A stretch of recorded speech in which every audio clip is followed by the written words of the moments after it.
गांव के पुराने पीपल के पेड़ के नीचे बैठी बुजुर्ग दादी अक्सर बच्चों को डरावनी कहानियां सुनाया करती थी। लेकिन एक कहानी ऐसी थी जिसे सुनकर गांव के बड़े बूढ़े भी सहम जाते थे।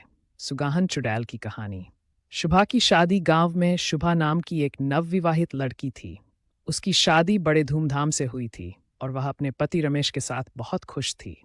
लेकिन शादी के कुछ ही दिनों बाद गांव में एक अजीब घटना घटी। हर पूर्णिमा की रात कोई न कोई औरत रहस्यमय तरीके से गायब हो जाती थी। गांव के लोग डरने लगे, पर किसी को कुछ समझ नहीं आ रहा था। एक दिन रमेश को दूर शहर जाना पड़ा और शुभा को अकेले ही घर पर रहना पड़ा।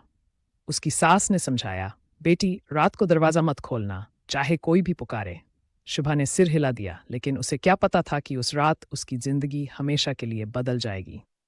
रात का रहस्य। आधी रात को दरवाजे पर किसी ने दस्तक दी।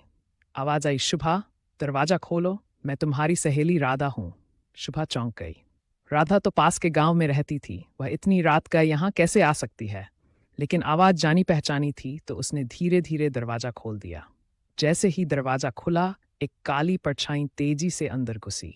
वह कोई और नहीं बल्कि सुगाहन चुड़ैल थी। उसका चेहरा जुर्रीदार था, लाल आंखें जल रही थी और लंबे नुकीले दांत बाहर निकले हुए थे। वह चुड़ैल सिर्फ उन्हीं नवविवाहित औरतों को निशाना बनाती थी जो अपने पति की लंबी उम्र की कामना करती थीं, क्योंकि वह खुद अपने पति की मौत के बाद चुड़ैल बन गई थी और अब हर सुहागन से उसकी मांग का सिंदूर छीनना चाहती थी।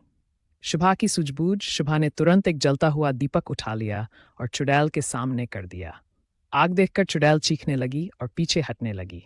तभी शुभा ने अपनी सास की बताई हुई बात याद की। अगर कभी